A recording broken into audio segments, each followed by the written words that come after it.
시청자 여러분 안녕하십니까? 황셰프의 요리 교실입니다. 우리가 방송만 틀었다 하면 백종원 씨가 나옵니다. 자, 백종원 씨 보면 음식에 관한, 요리에 관한, 또 식당에 관한 부분에서 포인트가 뭔지 명확하게 오랜 경험으로 정확하게 알고 있고, 또 그가 비교적 어떤 사태의 본질도 잘 파악하고, 그래서 식당 부분에 대해서 조언하는 부분을 보면 날카롭게 잘하고 있다고 봅니다. 그런데 이제 그를 볼 때마다 참 사람 좋아 보이는 얼굴, 또 느린 충청도 말씨 등 매력적인 요소가 많습니다. 그런데 이제 하나 찝찝한 것은 저 사람이 수많은 10개도 넘는 식당 체인을 운영하고, 그래서 프랜차이즈 사업을 하고 있다는 것이 찝찝합니다. 본인이 싸고 저렴한 대중 프랜차이즈를 갖다가 숱하게 하면서, 또 그 한 프랜차이즈가 맛이 가면 또 새로운 걸 만들고 해서요, 어떻게 보면 자영업자의 무덤을 저 사람이 스스로 조성하는 사람이 아니냐. 자기 프랜차이즈에 와서 싸게 이렇게 아무리 만들고 팔아봤자 결국 프랜차이즈만 돈을 벌고 거기에 이 가맹점들은 망해가는 거, 장기적으로. 또 그러면 자신은 하나의 프랜차이즈가 효과가 떨어지면 또 새 프랜차이즈를 발주하고 그러면서 지금 나가고 있습니다. 그리고 자기가 파는 그 식당에는 설탕이나 대중의 입맛에 맞도록 그냥 조미료를 듬뿍 쳐서 이렇게 값싸고 적당한 음식을 파는 부분에서 탁월성을 발휘하고 있죠. 그런데 본인이 그런 식당 프랜차이즈 사업을 하면서 골목 식당에 대해서 조언하고, 주로 남을 돕는 이 요식업을 통해, 또 음식을 통해 남을 돕는 일을 맡고 있는데, 그를 볼 때마다 항상 이해상충이라는 부분이 생각이 납니다. 그가 식당업을, 프랜차이즈업을 하지 않은 상태에서 그렇게 조언을 하면 얼마나 좋을까? 그렇다면 그의 어떤 사람 좋아 보이는 얼굴과 말씨를 우리가 자연스럽게 받아들일 수 있지 않을까, 이런 생각이 저는 개인적으로 좀 들었습니다.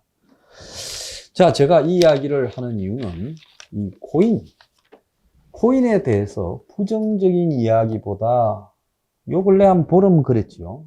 그전에는 지속적으로 코인에 대해서 바람잡는 내용들이 대부분이었습니다.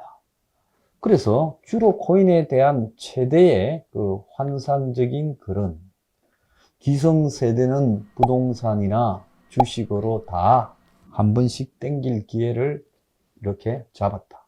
또 취직도 잘 되었고, 그래서 취업해서 돈 벌어서 부동산으로 또 벌고 주식으로 벌고 그랬는데, 지금 2030은 집도 그리고 취업도 잘 안 되는 속에서 주식할 만큼의 돈도 안 되니 그나마 모든 희망을 코인으로 걸고 있는데, 그걸 가지고 나무라는 거냐, 나무랄 것 아니지 않느냐, 이런 기사가 너무 많았어요.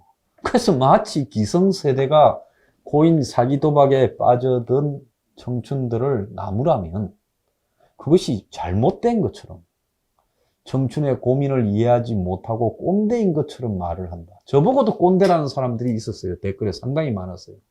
그래서 왜 이런 게 이상한 개념이 형성됐을까 생각을 해보니까, 이게 기자들이라는 것들이 코인을 많이 하고 있다는 게 지금 드러나고 있는 중입니다.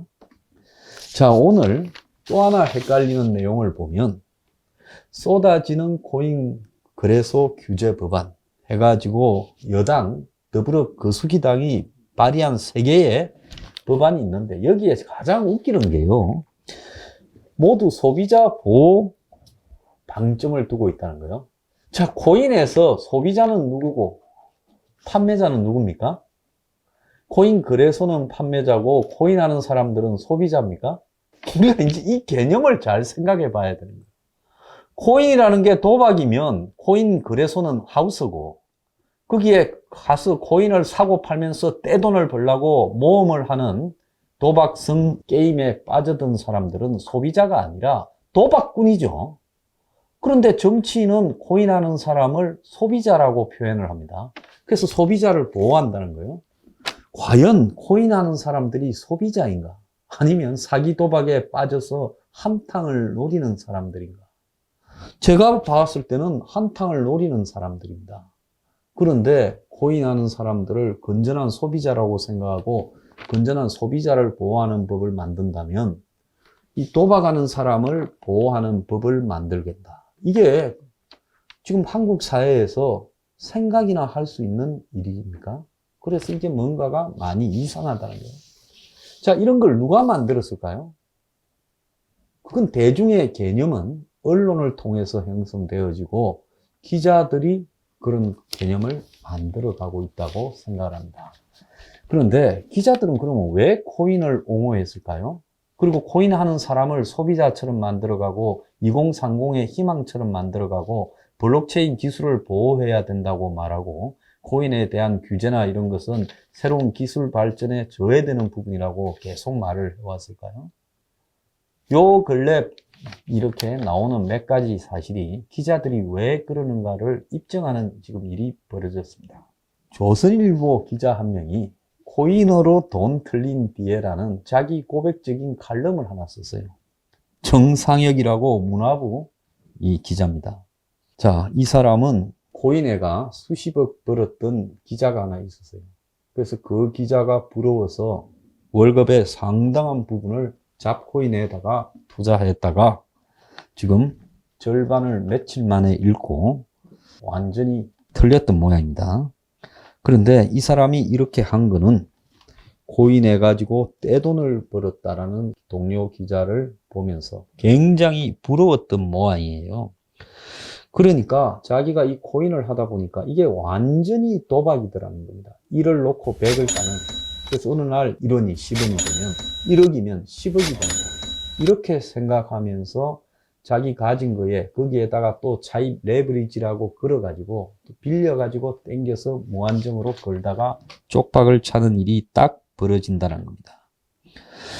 그래서 코인이 도박이라는데 이견이 없다고 코인에서 돈을 날린 기자가 사실 고백을 했습니다. 그래서 도박 상담소에 문의를 해보니 코인 관련 상담이 60% 증가했고 30대의 경우는 2배가 더 많아졌다고 합니다. 자, 이 사람이 60대 화가를 만났어요. 코인을 많이 가지고 있어서 자기 코인을 하는데 니도 한번 해봐라고 몇 개 이야기를 해주더래요. 그런데 그 해당 코인이 일주일 뒤에 반토막이 나더라는 겁니다.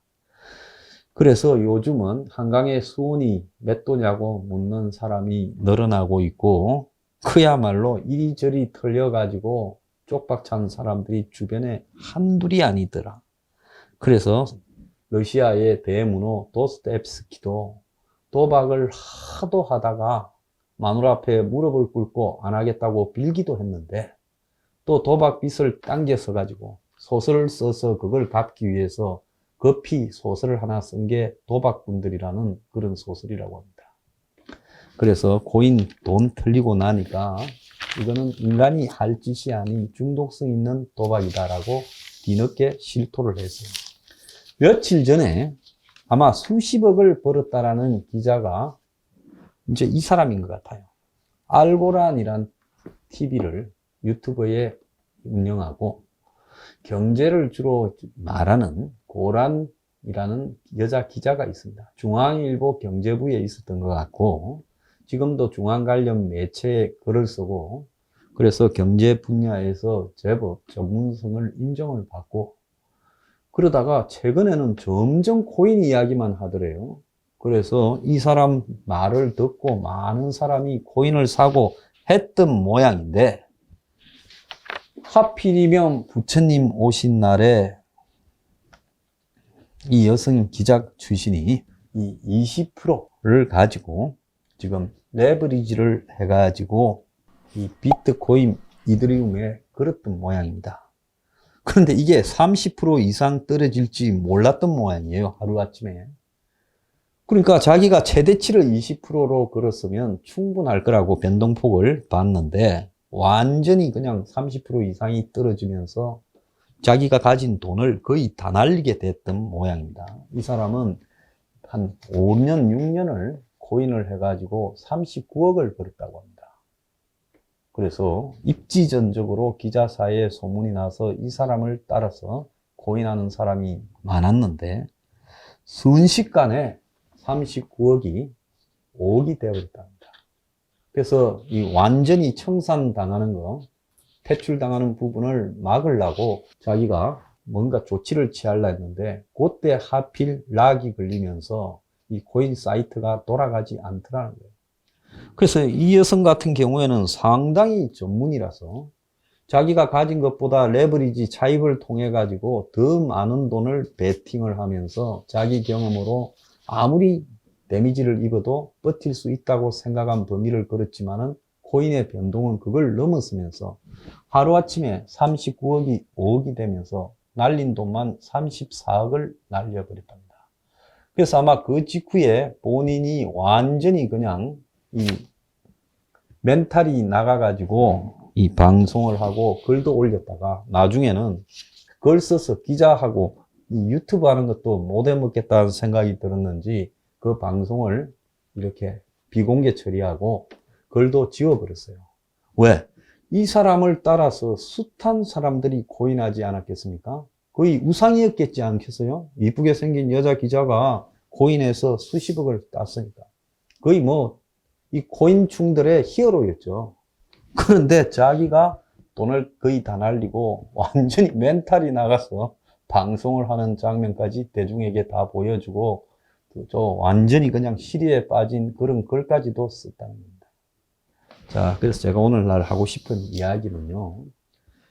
아무리 전문성을 가지고 모든 것을 다 알고 뛰어나도 그것은 코인에 아무런 의미가 없다는 겁니다. 내가 가진 전문성하고 관계없이 오르고 내리고 장난을 치고 있다는 겁니다.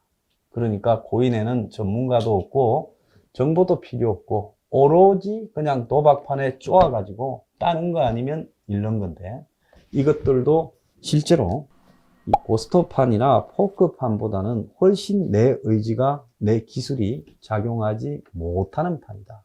그러니까 사실은 언제 틀려도 다 틀리는 판에 그동안에 요리조리 잘 피해오다가 최근에 코인의 변동성이 심해지니까 한 방에 다 날려버리는 사태가 초래되었다는 겁니다.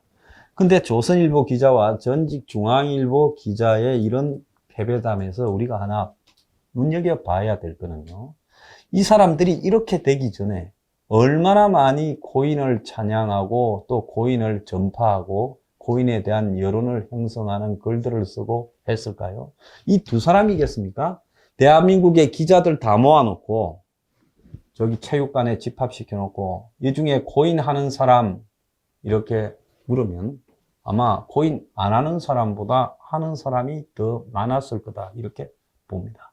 그러니까 코인에 관련되는 무수한 환상, 그것이 마치 기술을 위한 IT 산업의 총알인 양 이야기를 하고 코인이라는 것이 주식이나 부동산 같은 일종의 투자나 투기라고 이야기를 하고 그런데 쏘간 사람들이 전부 또 코인으로 달라들고 그래가지고 리딩 방이니 카페니 해가지고 특별한 기술을 가르쳐 주는 척 하면서 또 재미를 본 사람도 있었습니다. 근데 결국은 뭐냐? 그렇게 한 자들도 막판에 다 날려버리는 판이 되었다는 겁니다. 그러니까 옛날 말에 이 뛰는 놈 위에 나는 놈이 있고 나는 놈은 그 이마 위에서 또 뛰는 놈이 있다는 겁니다. 그래서 이 코인의 종말은 선수가 없다.